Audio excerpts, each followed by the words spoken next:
Bom dia, pessoal. Vamos de BTC na manhã desse sábado, 13 de julho, agora na Espanha, 9 horas e 31 minutos, no Brasil, 4h31 da manhã. Gente, vejam que a BTC continua acumulando numa cunha que tem por centro gravitacional a VWAP mensal. Muita gente está achando que essa acumulação vai explodir para baixo, mas não vai. Todos os sinais estão dando conta de que essa explosão vai fazer a BTC lá no diário voltar a estressar a mediana da banda de Bollinger, que ficou lá em 60.400, e vai escalar em direção às uppers.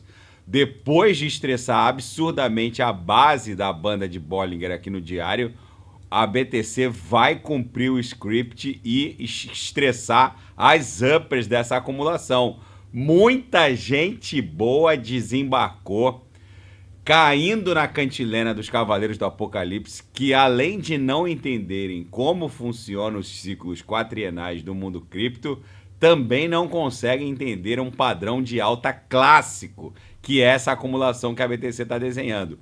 Aqui no gráfico de 5 minutos, a gente segue dando vigência ao balezão Bolshoi da BTC. Tá bonito. A gente bate na aresta superior, continua escalando aqui a base. Depois daquele tombo do dia de ontem, a gente escalou a base certinho. Depois promoveu um pump para 58. Chegou a bater 58.500 e tal. Voltou, deu um dump, formando fundos ascendentes e agora está escalando devagarinho em direção à extensão dessa LTB aqui. Em 58.600 a gente vai definir se isso aqui vai romper para cima ou para baixo. É provável que a gente rompa para cima, porque no diário, ancorado na banda de Bollinger fracionada na Fibo, a gente agora precisa estressar as uppers.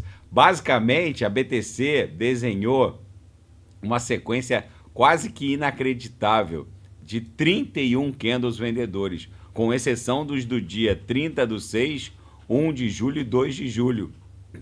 Não é comum a BTC desenhar 31 candles vendedores assim, numa lambada só. Agora, o mais factível diante dessa brutal sobrevenda é que a BTC volte a estressar as uppers dessa acumulação. Lá na dominância, a gente está presenciando uma movimentação muito interessante.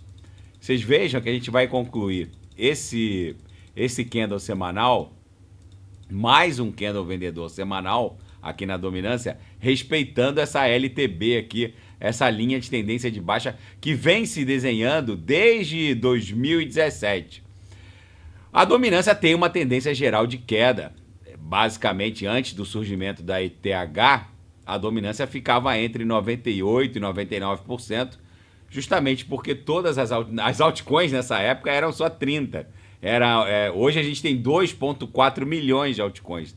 Em 2000, antes do surgimento da ETH, eram 30 altcoins. Era a BTC com consenso Proof of Work até hoje, a LTC, a Litecoin com consenso Proof of Work também, era a Dogecoin, que era um fork, que foi um fork da LTC, também com consenso Proof of Work, ou seja, Namecoin e mais alguma meia dúzia de altcoins que basicamente eram mais do mesmo. Então, a única que ostentava um nível de descentralização brutal era a BTC, então a dominância ficava entre 98% e 99%. A mera publicação do white paper da ETH fez a dominância desabar para 93%. Mesmo assim, a dominância estava ali acima dos 90%. Quando o mainnet da ETH entrou em operação, a dominância desabou para incríveis 34%.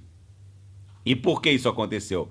Porque a ETH mostrou ao mundo o poder da descentralização. 90% das altcoins de alta octanagem que existem hoje, Solana, TRX, Avax, foram tokens ERC20 criados por meio de crowdfundings bem-sucedidos, ultimados na rede ETH. Então, basicamente, o primeiro e o segundo semestre de 17 presenciou a criação de uma profusão de altcoins que acabou dando aso àquela quantidade de altcoins que fez o market cap do Total 2 das altcoins explodir no bull run de 2017 2018, no final de 17, começo de 18, e o Bull Run de 2021. Depois que o mainnet da ETH entrou em operação, basicamente a gente saiu de 30 altcoins para 2.000. E no Bull Run de 2020 e 2021 a gente já tinha basicamente dezenas de milhares de altcoins e hoje a gente tem milhões de altcoins. E é bem provável que até o final desse ciclo, até o primeiro semestre de 2025, a gente ostente algo em torno de 50 milhões de altcoins e até 2028 e 2029 a gente tenha bilhões de altcoins.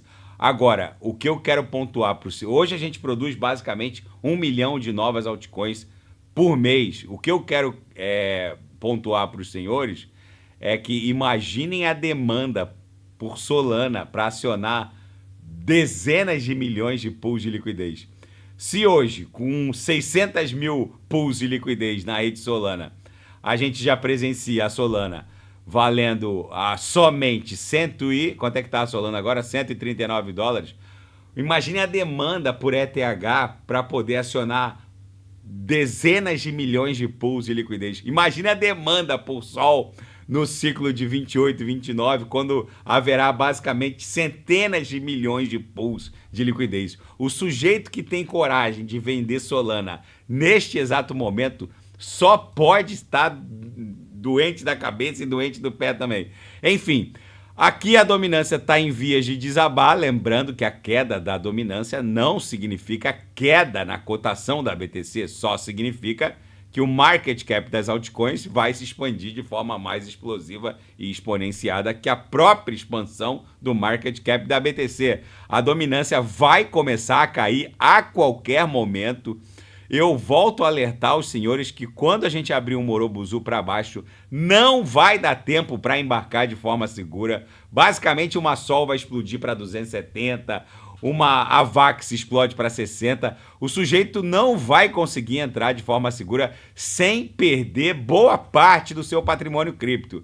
Então fica esse alerta. Quem não sabe o que comprar neste exato momento, é só clicar no link abaixo, Gemas Altcoin Alert, onde eu garimpei, eu selecionei as 40 melhores altcoins em potencial de retorno para esse ciclo. Não ousem ficar de fora dessa mega transferência de riqueza que o mundo vai presenciar. Esse ciclo vai ser o mais violento de todos. A dominância vai desabar, o market cap das altcoins vai explodir. Isso aqui é uma clara bandeira de alta que só vai descansar quando o market cap das altcoins bater 2 trilhões na primeira pernada. Depois facilmente vai buscar algo acima de 7, talvez 8 trilhões. Não é só a tokenização de ativos do mundo TradeFi, não é só a chegada da CBDCs, é basicamente tudo ao mesmo tempo. A própria regulamentação das stablecoins já inundaria isso aqui com trilhões de dólares. Gente, não ousem ficar de fora do que está em vias de acontecer. Enquanto muita gente ficou lamentando essa corretiva da BTC, vocês vejam que algumas altcoins já estão num patamar acima daquele que antecedeu o dump da BTC. É só olhar a cotação de algumas, vocês vejam que a própria NIR já está acima de $5. Agora, outras altcoins, a Atom já está voltando para 6,50. Enfim, muita gente está achando que agora, com a reação da BTC, as altcoins ficariam pesadinhas. Eu já vou falar dos fatos. Tem um índice que mede uma correlação entre a performance das altcoins em relação à BTC com a performance das corporações de pequena e média capitalização na Nasdaq com relação ao índice Nasdaq. Lá na Nasdaq já virou esse fenômeno da rotação, que é a migração do capital para ativos de maior risco. Aqui no mundo cripto isso está acontecendo neste exato momento. Já vou falar dos fatos. Vamos lá para os fatos. O mercado criptográfico agora aguarda a reação depois que o governo alemão zerou o estoque de BTC. Enfim, essa narrativa agora não pega mais, porque o governo alemão não tem mais BTC para vender. E um sinal de alta que desenhou o fundo do rally das altcoins em 2020-21, quando esse sinal piscou piscou verde para alta, o market cap das altcoins basicamente explodiu 400%, agora está piscando novamente, que é o índice Russell superando o índice Nasdaq. O Russell é um ETF que mede, o código é IWM, ele mede basicamente a performance das corporações de média e pequena capitalização na Nasdaq. Ou seja, a Nasdaq 100 mede a performance das 100 maiores corporações do índice, das 100 maiores corporações que compõem a bolsa de tecnologia Nasdaq. O Russell é composto pelas middle e micro caps da bolsa de tecnologia Nasdaq. Quando esse índice começa a superar em performance a Nasdaq, a mesma fenomenologia acontece no mundo cripto. Então, o que eu quero dizer para os senhores? A Nasdaq tombou 3% e o índice Russell subiu quase 5%. Esse foi e normalmente os dois andam compassados. Existe uma clara sincronia entre o Russell e a Nasdaq. Quando começa a descompassar, o Russell subindo e a Nasdaq corrigindo, isso é um claro sinal de fundo para as altcoins. Essa métrica foi respeitada nos ciclos de 17 e 18, 20 e 21, e agora esse descompasso aqui pode ser o botão de ataque de início do rally de subida para as altcoins. E um deputado republicano norte-americano, Tom Emmer, ele quer a demissão imediata de Gary Gensler. Segundo ele, esse sujeito, Gary Gensler, é um autoritário, trata de forma subjetiva casos semelhantes, principalmente os relacionados à criptografia. Não há qualquer critério nas investidas fiscalizatórias da SEC, principalmente com relação ao mundo cripto. O fato desse sujeito ter tratado a BUSD como um security, que basicamente era só mais uma stablecoin, como que o sujeito promove aquela investida contra a Binance e contra a Paxos, a emissora da BUSD, tratando aquilo como um security. A BUSD não paga dividendos. A BUSD está lá no white paper dela, que ela é pareada 1 para 1 contra o dólar, exatamente como a USDC da BlackRock e a USDT da Tether. Ou seja, agora a SEC arquivou o processo contra a Paxos e a Binance por conta da BUSD, porque decidiu que acabou concluindo que não é um security. Mas para que fazer toda essa panaceia? Segundo esse deputado, esse Gary Gensler não representa e nem tem legitimidade para poder basicamente legislar, que é o que ele faz. E agora a Suprema Corte, num precedente histórico, decidiu que não cabe às agências criarem normas quando a legislação, quando o Congresso norte-americano não as criou. Ou seja, as agências regulatórias e fiscalizatórias norte-americanas não podem inovar o ordenamento como a SEC estava fazendo. Enfim, gente, essa briga agora passou a ser uma questão também sensível na corrida presidencial norte-americana. E na seara geopolítica e finanças internacionais, Elon Musk entrou na corrida presidencial, abriu o bolso e fez uma doação para o Partido Republicano. O bilionário Elon Musk fez um donativo ao comitê de campanha do Donald Trump, que está concorrendo à Casa Branca. O fato é que isso mostra a crescente influência do Musk em questões políticas. Ele ainda não tinha aberto os cofres em favor de nenhum dos dois candidatos, mas agora ele o fez em favor do Donald Trump. O Elon Musk é uma pessoa muito ativa nas redes sociais. Às vezes ele é altamente polêmico, mas o fato é que agora ele mostrou para que lado ele está colocando a grana dele. E o fato é que ele é o homem mais rico do mundo com uma larga folga, 263 bilhões de dólares, mas o fato é que agora que a campanha do Joe Biden começa a minguar em termos de doações, isso pode causar aí eventualmente um desequilíbrio. Não foi reportado exatamente quanto o Elon Musk colocou na campanha republicana, mas enfim, para os assessores mais próximos ali do Trump não foi um valor exatamente pequeno. E o Joe Biden disse que não vai a lugar nenhum, vai continuar na campanha até o final. Ele insiste que não vê nenhum problema nas suas gafes, são só gafes, segundo ele. Enfim, e a cimeira da OTAN, a reunião de cúpula que terminou em Washington, acabou se concentrando na Ucrânia, mas há uma nova preocupação.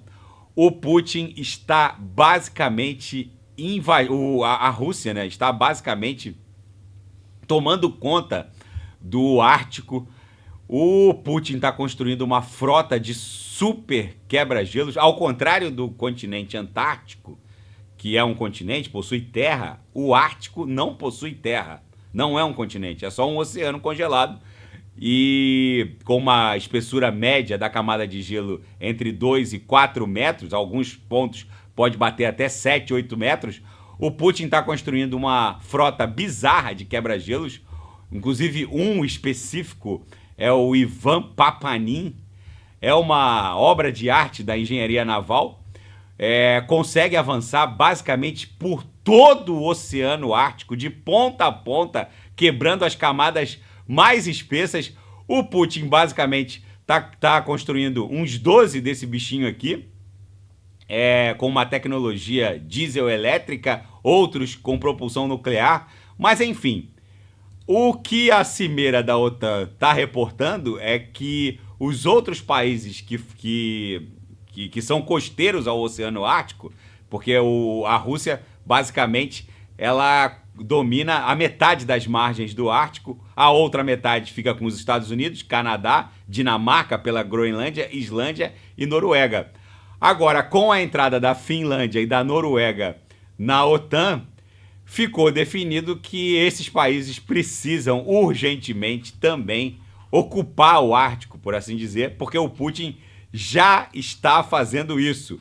Enfim, gente, o mundo agora está se voltando para a militarização do Ártico. Nesse cenário apocalíptico Mad Max, comprem BTC e corram para as montanhas. A BTC aqui no gráfico diário ancorado pela banda de Bollinger, fracionada na FIBO, vai escalar facilmente as uppers. Na minha leitura, isso aqui vai buscar a mediana lá em 60, 60 e 600, vai formar um pullback e vai explodir de forma espasmódica em direção aos cumes dessa acumulação. Aqueles que desembarcaram vão presenciar uma bela musculatura impulsiva para as altcoins. A dominância não para de cair, agora tombando menos 0,10, mas ontem tombou forte, tombou mais de 0,5%. Muita gente boa está achando que as altcoins vão corrigir, mas não vão corrigir. É muito mais fácil o sujeito, neste momento, quem desembarcou de uma Solana pagar 250 na Solana do que a Solana acabar por perder 120, como muitos incautos acham que isso vai acontecer e não vai. Tá bom, pessoal? Daqui a pouco eu volto com Polkadot, Kusama. Vou fazer TRX, que tem muita gente pedindo, AVAX, e quem quiser sugerir é só colocar nas mensagens abaixo. Grande abraço, até daqui a pouco.